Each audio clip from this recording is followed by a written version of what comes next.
next panel, we'll look into the life at the edge, so the use case and the applications the edge computing is going to have in different sort of scenarios.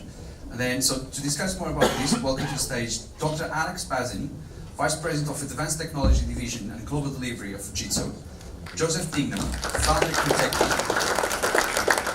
Amit, Mallick, Financial Services Sales and Consulting Lead on Open Banking and APIs at Accenture, and Sharon, Industry Technical Leader for Travel and Transportation at IBM UK.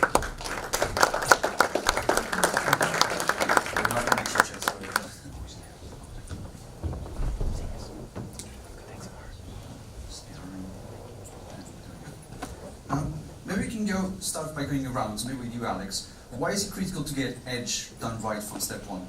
Well, I think we've heard kind of both edge from a content distribution being top down and the vast amounts of data, but we've also got this huge amount of data coming back up into the core. And if you don't get that right, not only is there the very real possibility that your systems just won't work when they scale. And I think we see this quite a lot. You see great new consumer products that have been designed with the expectation that you've got bandwidth like you have in Silicon Valley and in California, and you get out to kind of the West Country in the UK, and suddenly your wearable doesn't start syncing quite the way it should. So it's about getting that seamless application experience, but it's also about managing costs. And when you have big scale of this stuff, you need to make sure that you're only sending back what you want, or you're only downloading what you want, and you're managing that within the bounds of cost and performance. And then Joseph, you do a lot of work with smart cities. Yeah, it's one of the smart city place. few areas of expertise I have. So basically, I've taken the different direction on the answer to that question, which is edge computing and getting it right is actually about what is it going to be used for. So I've just come out of 2 years working with the Future City Capital, which is the UK's Centre of Excellence for Smart Cities globally in the UK. And a large part of what we did there was, we had this sort of saying which said, if technology is the answer, then what was the question? So we had anthropologists, cultural anthropologists, we had these very, very smart people ask stupid questions like, why are you doing it that way? And that's what informed the edge computing that actually came forward. So it's about what are you going to use it for in the first place? And especially when you try to sell this stuff, because if you're actually talking with a government or a city or whatever, they get technologists all over them, and all they want to know is, why would I actually buy it? So getting it right is actually understanding what the hell is it going to be used for in the first place. Yeah, I think totally agree. We need to understand what are the use cases, what are the propositions which edge computing will drive. I think one of the biggest challenges which I see in financial services industry and other industries also is, what is the distribution of functionality which will lie in the core and in the edge, and that's a big debate. So for example, in banking we see a lot of banks debate about, could we provide payment capabilities to edge devices? Could sensors allow payments? The question is, the banks then ask us, if I keep the payment capability in the sensor, what will the code do? Why would people even come to the bank? Because the payment is out there. The bank won't be recognized or get totally disintermediated. So I think there is a big debate around what is the distribution of work between the edge and the core, and how does the core still remain relevant in the world of the edge? So just one last very brief comment on that. I think in terms of getting edge right, hands up who thinks that we're going to get it all right straight away. I think we need to build flexibility into our architectures, which means that we can cope with future change, because we'll have a brain in our phone in a number of years' time. So we have to think about that as well. Okay, so the question that comes to my mind is edge actually trying to help us solve a problem, or are we just trying to make things faster? What is going on? Do we really need to go this fast? In certain applications, I believe so, but we need to go across all sectors, across all industries. Do we need to go this fast?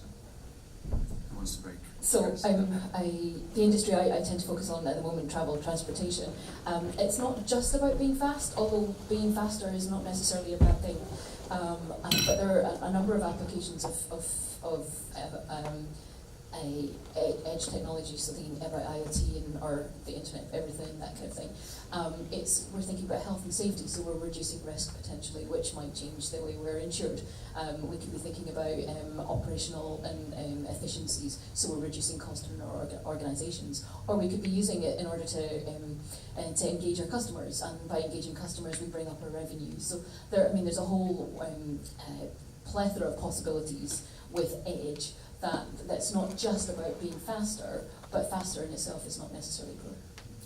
I actually think that's really, really important to me, that for 7 years, there's this whole idea of, the smart cities is supposed to be the biggest market in the world. It is the biggest market in the world now, because basically it's banking, it's insurance, it's extractive industries, it's everybody.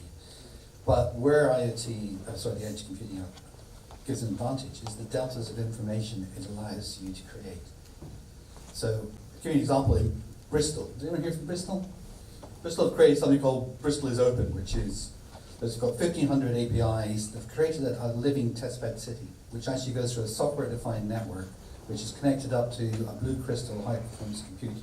So it's got massive processing power. And then that is connected to a planetarium, which allows you to do 3D interactive scenario planning for cities. So you've actually got a test bed to play with. And it's so damn good, and this is just a little Bristol in the UK. It's so damn good, you actually had Chicago came to Bristol, New York came to Bristol, we had China Digital came to Bristol, we actually had the president of Singapore came to Bristol to see what Bristol was doing in this arena. So we've got some really, really good stuff here, but it's the deltas of information. In that case, it was around scenario planning around civil resilience that you could actually plot on a 3D interactive piece. I think it's very much, yes, the speed of edge has been a big driver of some of the use cases, and as Sharon said, workplace safety. If you've got a forklift truck about to drive into somebody in a warehouse, you've got to be pretty quick to alert them to that. But it's also about being able to do processing where you might not be able to get connectivity. So planes, trains going under tunnels. Or where you might not want to be connected. You might want, because of either the amount of bandwidth you need to send back in smart city applications, you might not want to send all that video camera data back to the core, or because, particularly for our manufacturing clients, a lot of that data, if you have full visibility back to the core of all of the manufacturing movements, not only is that just an unbelievable amount of data, but you also, that actually starts giving any potential attacker quite a lot of information into the production workflows of those systems. So you might want to segregate data to keep some at the edge and move some back to the center for reasons that have very little to do with speed. Okay. And Amit, do you want to try anything or? No, I think it's Okay, so and then on the financial services then, how will edge change consumers' behavior? Because consumers will be the main drivers when it comes to a lot of the business at the edge. Yeah. So I think one of the things which we are seeing with financial services is, and I don't know how many of you know of a concept which has emerged and which is the biggest trend in financial services in Europe, a concept called open banking. And what open banking fundamentally means is that banking should be available at any place, on any channel, on any device, at any location. So essentially, it could mean things like, why can't I check my bank balance on Facebook? What's wrong with that? I mean, there are issues and implications, but I think consumer expectations are changing, and what we are seeing massively in financial services is that consumers really want their banks to be invisible and available, the banking facilities to be available everywhere at every time. And that is the big change, which is really worrying the banking industry as of today. Because it has implications on, it's easy to say that I'll either do edge computing or put out APIs out there to transmit information and data. There are implications around security, because it's banking data, it's payments data. There are implications around GDPR and consent management, and all of these things. So this is what is driving consumers' behavior. This is what the average man expects today. It's fueled by likes of Facebook and Amazon, but banks are very worried right now about this. And what do they do? Because they're just not geared up to handle this. It's been a closed business. Everybody was doing their own thing, and suddenly they're asked to be open out. I guess it's quite hard with financial services. The thing is that there's other interesting things in financial services. I was at a fascinating dinner last week, and it was around artificial intelligence and people trafficking. And the folk around the table were security forces, SOCA, Met Police, Home Office, DFID, Foreign Commonwealth Office. We had 3 banks. So their ability to create patterns around what people do with clients, etc., is actually, there's a spotlight in the UK, in the US, which is on this people trafficking piece, but it is actually about how do we get all this information from all these different sources to create pictures and patterns so we can go after the bad guys. So there's a fantastic crossover between fintech and public sector because it's all about privacy and security as well. There's a really good example of these deltas of information. These deltas of information that actually create the patterns that actually allow you, that whole concept of data into, it's an IBM thing, was it? Data into information, into insight, into impact, continuum. Okay, and then we've got IBM here, so we've got Watson, a very interesting concept. And artificial intelligence is a massive thing that's happening as well in the data center space, and it's going to be an enabler of the edge computing economy. How are you guys using artificial intelligence in each of your industries to help drive this adoption of edge computing? Especially maybe you, Sharon, with Watson. That's very interesting with cognitive computing.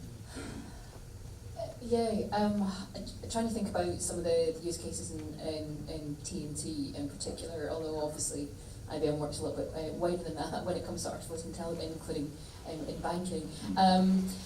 It's about the application of that of learning, I guess, from a whole plethora of data sources. So whether you're getting 1 to 0 bits and bytes from a sensor that says something on, off, high, whatever, or looking at images and doing some detection from those, being able to bring all that together in order to come up with some sort of intelligence. Another IBM thing was instrumented, interconnected, and intelligence. And that intelligence now is not just our traditional analytics. It's the application of the neural networks, all that kind of thing, in order to bring that additional piece of intelligence. One of the other things that we talk a lot about when it comes to cognitive is there's artificial intelligence, but also using it in an augmented way, so giving much more power to the individual, to give them more information, to equip them better to do the job that they're trying to do, or to put them in a place where they can be safer, and let the technology get on with the job that perhaps they would have done in the past, and let them do something that is a little bit more safe. Yeah. Okay, so I think that Amit was first, sorry. Yeah, sure. So some of the things which we are seeing in financial services is both on the consumer side and on the bank side, especially around applicability of AI. We are seeing a huge demand in what we call as conversational services. So this is about talking to your bank instead of using your mobile app. Especially around use cases around payments and finding out facts and information. I think what we have seen because of that is that the expected role of the bank is supposed to change in 3 to 4 years' time. So for example, today if you want to buy a car, you go to your bank and say, can you give me a loan, and what is the APR? I think that tomorrow's conversation is, Mr. Bank, can you tell me, Alexa, can you ask my bank if I can afford a new car loan? And I think that's a fundamentally different question. I think this is what banks are trying to grapple with. What is the new question, and what is the role of the bank in the age of AI, when devices will be intelligent and you will start conversing and speaking with devices? That is on one side. The other application which we are thinking is banks are putting huge amount of computing power to actually understand the plethora of data, whether banking data and non-banking data coming in, and trying to do what I call as applied intelligence or predictive analytics on that, machine learning and all of that stuff. Trying to figure out how good is a customer. Should I really extend my relationship with the customer? Will this customer default in the future, and all of those things? So we are trying to predict how good or useful a customer you are, whether it's a consumer or a retail customer or a business customer. These are some of the things which we're seeing in the industry. Yeah, and I think one of the interesting things about AI is it really underpins or underscores that balance between the edge and the core, that you're going to do most of your training, or probably all of your training and your deep learning in the core, because that's where the processing power is. But now with edge devices becoming more powerful and AI algorithms becoming more efficient, you can certainly do a lot of the recognition, the processing at the edge, and some of the connected car companies are building server class processors into their vehicles. So you certainly have the power to do that recognition, the need to do that recognition at the edge.